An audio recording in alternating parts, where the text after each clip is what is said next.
final speaker tonight, we have Christin Smith, recently from Louisiana, but now in Kentucky. Christin currently she currently learns about teaching math and art in Berea, Kentucky. She taught high school and adult education math in New Orleans before transitioning to remotely developing mathy curriculum. And she likes the word mathy. Her statements, she's already thinking outside the box, answering the call. She's got 4. He asked for time.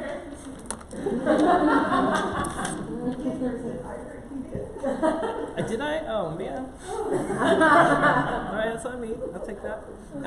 In college, she minored in dance. That was not an inspired dance move, sorry. She has a tiny dog named after a Dolly Parton movie character. She camped in the Everglades this past winter, and she used to be an animal farmer. Ladies and gentlemen, please welcome Christin Smith.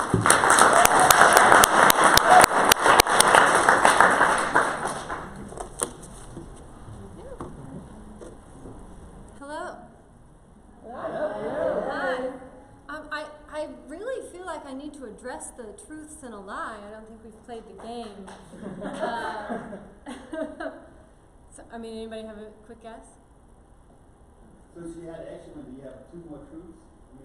2 more lies? I hope the dog is true. The dog is true. I'll tell you, the lie is only partially a lie. I did not minor in dance, but I did live in New Orleans, which is similar.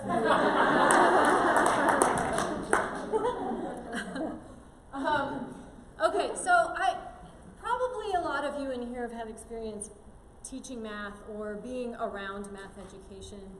And as a math teacher, when I tell people this about myself, you may know the response that you get. Yeah, it's not necessarily good, and it hurts me, and people really casually throw that out.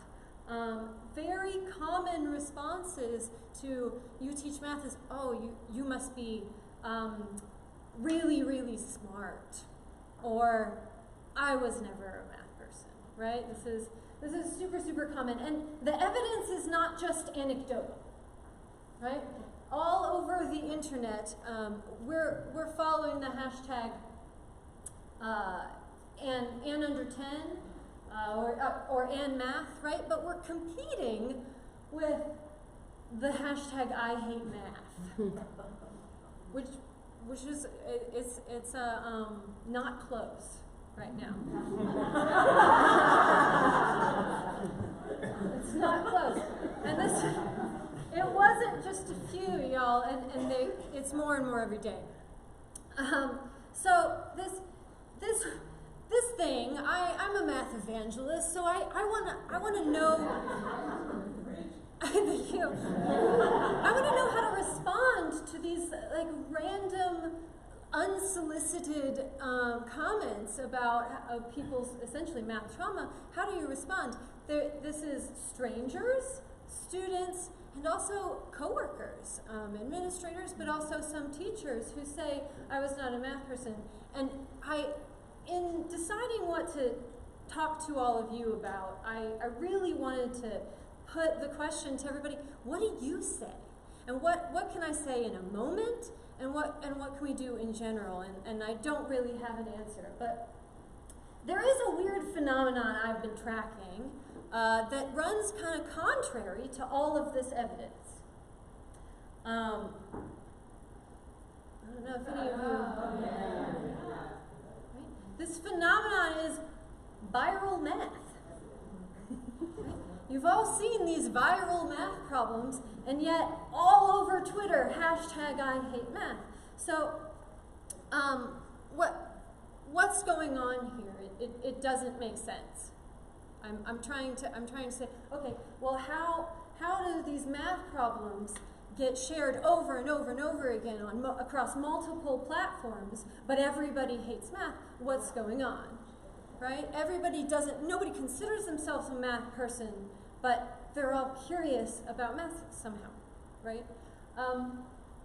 So if I'm trying to interest people in math, there's a common solution that I get from students and from teachers. It's to contextualize it, right? Make it, I'm in construction, make it about construction, I'll be interested in that. Or in high school, like, make it about basketball, I'll be interested in that, right? So this is a viral math problem, shared over and over millions of times. That one also. This one too. Mm-hmm. I mean, it doesn't really seem like any of those are really contextualized into the real world, and yet they are interesting people. So I'm not saying it's not a solution, but it's certainly not the only solution, and it's definitely not the reason why these math problems are trending. So that's not really why.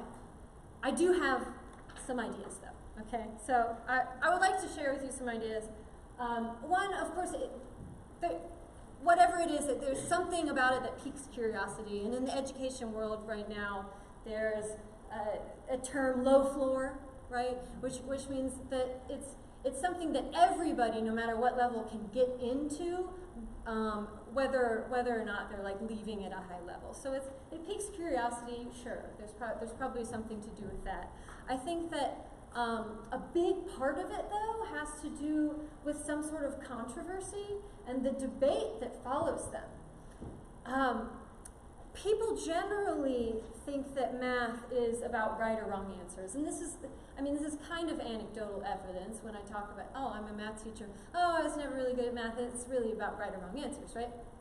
So people generally think that math is about right or wrong answers, and yet these viral math problems that are all over the internet, people aren't agreeing on one right answer. So the internet is up in arms about them. And I think what's going on is people don't really see that this debate that's happening, the back and forth about like what is the right answer, or what is my method, how did you get your method, that's really a lot closer to what mathematicians actually do than what is seen in most classrooms, right? In class, right answers tend to stop conversation. You get a right answer and you move on, or if you don't get a right answer, you wait for a right answer, or you offer one method that will get the right answer, and then it stops conversation. So in class, if right and wrong answers are highly valuable, and they contain highly valuable information about previous knowledge and competencies that we can use to connect to math ideas and to connect to each other's math ideas and expand our understanding of math and expand students' understanding of math. Making mistakes in math class is a really vulnerable thing to do. Math is kind of unfairly correlated with intelligence in our society, I think. So making mistakes in math class in particular is really scary. These viral math problems, though, they often start off individually, right? You're looking at it alone on your computer, and then it slowly moves into a social aspect after you've had time to think and guess and reason and make an error. And then once you're socializing about it, then you're talking to others about their reason. So this viral math, I feel like it kind of has the best of both worlds in this way. It has this no time constraint math, right? You look at it, you can spend as much time as you want on it. You're alone looking at your computer maybe, or with a few people. But it also has that social aspect where you're talking about your thinking, you're comparing your answers with other people. So it kind of has the best of both worlds. So I guess is viral math the solution to this widespread thought that people don't think of themselves as math people? Is this the solution, or can we find a solution within it? As a math evangelist, I want the solution to be in there, right? But also,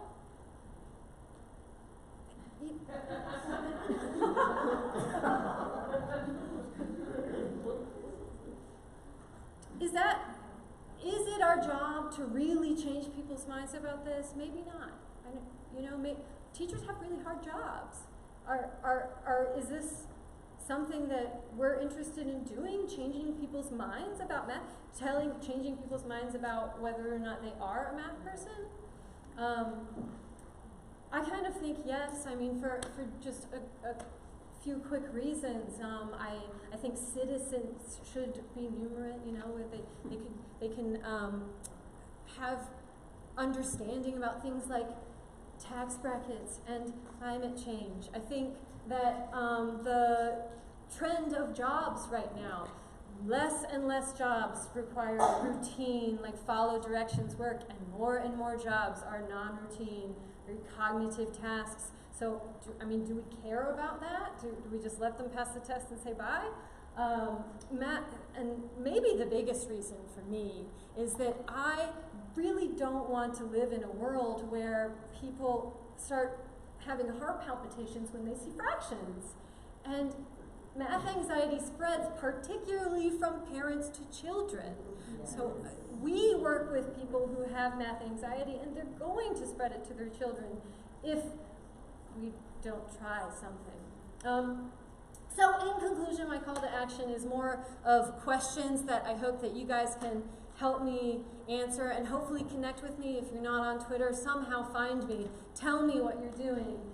What can we learn from these viral math problems? What can we learn about these that might help change math mindsets? And also, this is kind of like selfish or personal, but what do you say to people? When you say, I'm a math teacher, and they're like, I'm not a math, in every circumstance, and a lot of those circumstances, I don't really have time for a long conversation. What do I say right then? Tell me what you say. So, thank you.